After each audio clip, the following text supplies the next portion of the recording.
I was actually just having a discussion about this, and I sat down to look at my fish, and I'm seeing it because late last night I moved out a second pair. So the pairs will tend to be your more dominant fish.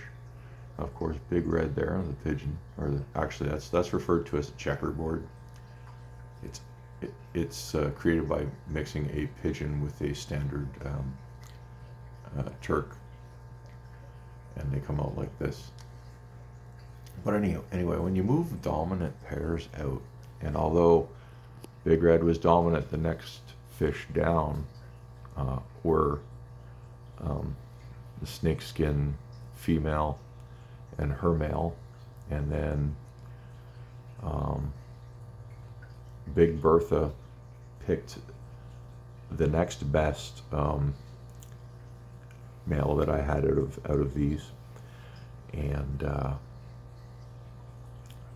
those were two huge fish as well. So the pecking order has been greatly reduced by four large dominant fish that would, take up all the good spots for eggs and chase everyone around. And, what happens is you get one or two pair, and those pair, if anyone else starts acting like they want to breed, those pair will harass them out of the behavior, and they just give up. They just give up, and unless they're really tenacious, or they feel like they can challenge the other pair.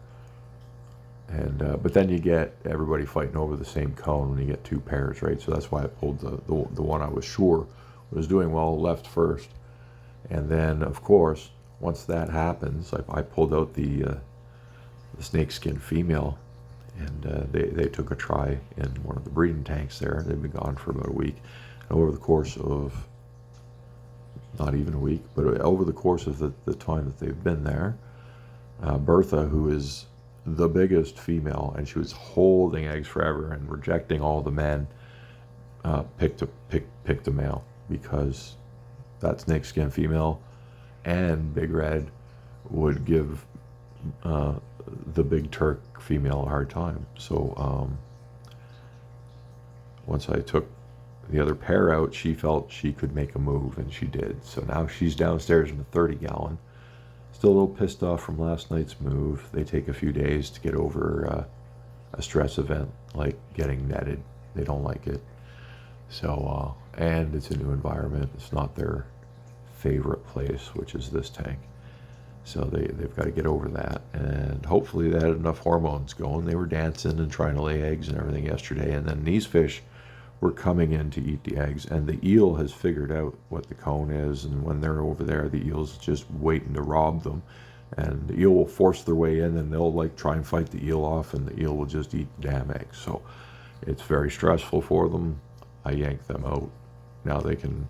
She didn't get to lay very many eggs because not just the eel, but then you got these guys moving in, saying, "Oh, yummy eggs!"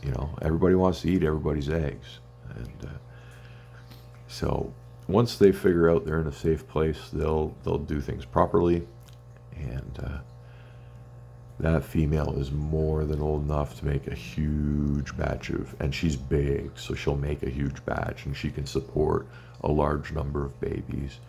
And the male that's with her he's still a good size. So I would say they're ready. I'm going to leave them in that 30-gallon for foreseeable future. It's more quiet down there. It's not a traffic area. They will see me down there, tending the other tanks, but they're kind of in a corner. She's a bit shy of a female, and the male that's with her is on the shy side too. He gets real mad when you move him. So, but these brilliant Turks, the long line ones, they're on the skittish side. When they were young, they seemed brave, but as they age, you can frighten them fairly easily, and kind of don't like that about them.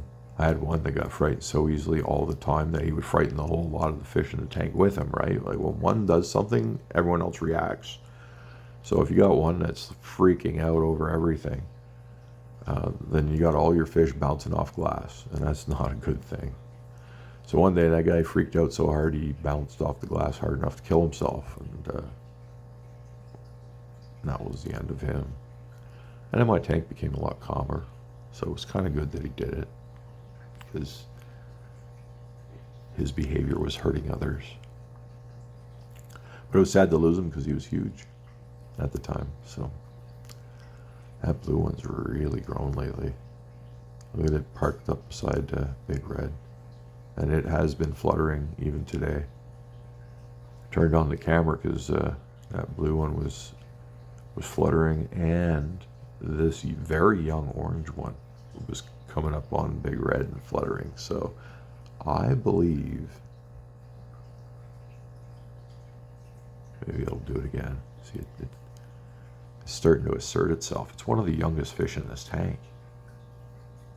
It's even younger than this one here, which would be, see, this one's definitely the youngest, right? And this one, oh, have I got the right fish? Sorry. This one is the next. I got this one first. And about a month later, I picked this one up. And, you know, different genes, right? But this fish is going to be a beast, absolute beast. I think Big Red's a female. I'm pretty sure I saw Big Red laying eggs. And that was her first clutch, and they turned white right away. I don't even think they got fertilized. But this one was trying to be there. It's not old enough to fertilize yet, but from a size perspective, it's almost there if it was based on size. I don't think it's based on size. And that one could have just been hanging around to eat the eggs. I was trying to see for sure if Big Red was depositing the eggs or trying to fertilize them. There was a chance that this one might have laid the eggs. That's why they stayed white, because it's way too young to do either job. I just don't know. I'm not 100%. I have to see them going at it again and record and see what I can do about it. But look at the eye, how small it is. This fish is going to be a monster. It's only halfway through its bone growth cycle, and it's already huge. And this guy's doing real good too. There's nothing wrong with how well he's doing. And his eye size is great too, actually. You know. But that's an example. Like, after a year of picking bad ones because I didn't know what I was doing, I'm starting to pick them right, and I'm getting phenomenal fish because of it. So I'll keep doing that. I mean, I picked these out of a tank, this guy out of a tank full of stuff too, and it's a nice fish. I don't care what anyone says. That's a great fish. And he's growing very nicely. So I've had him since he was really small. And the snake skins, I don't know. I guess they're just not a big. Nothing ever really went wrong with the snake skins. But I think the snake skins are done growing. Female's a little bigger than this one. Look at that. Look at that. See that? See that? That's a young fish, but he's all checking out what's going on here with this one.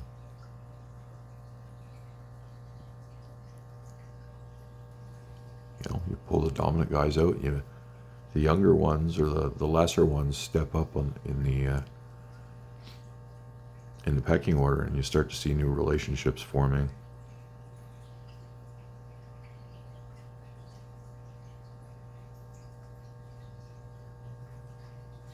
Like, even that fish is catching up on Big Red. That fish is impressive. So it's going to be big too. Those two newer fish will be bigger than all the rest of my fish when they're done. And not by a little bit. These stankers, they're going to be the smallest things I got. And there's nothing much I can do about that.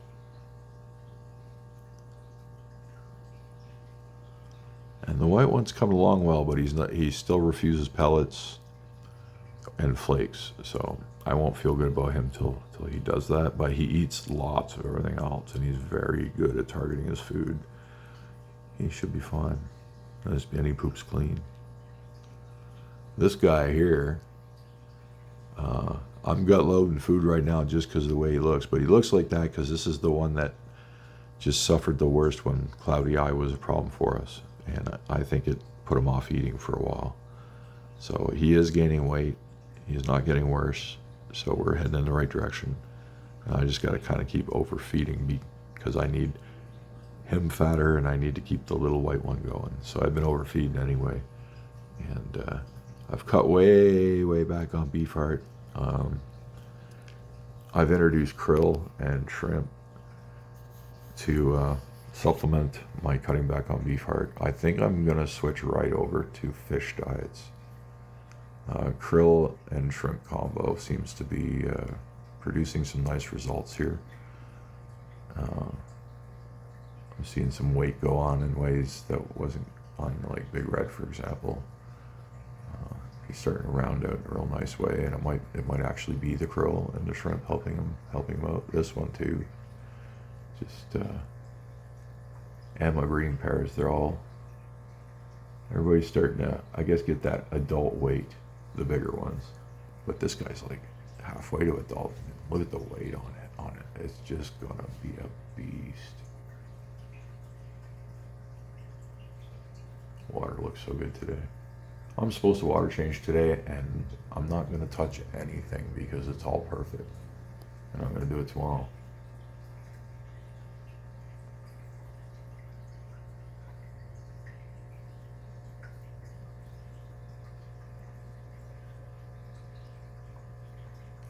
It's been long enough for this video. I just can't stop looking at that fish. Oh, here we got Ely in the shot. Just gorgeous. And Ely's still in the show. Catch you in the next one.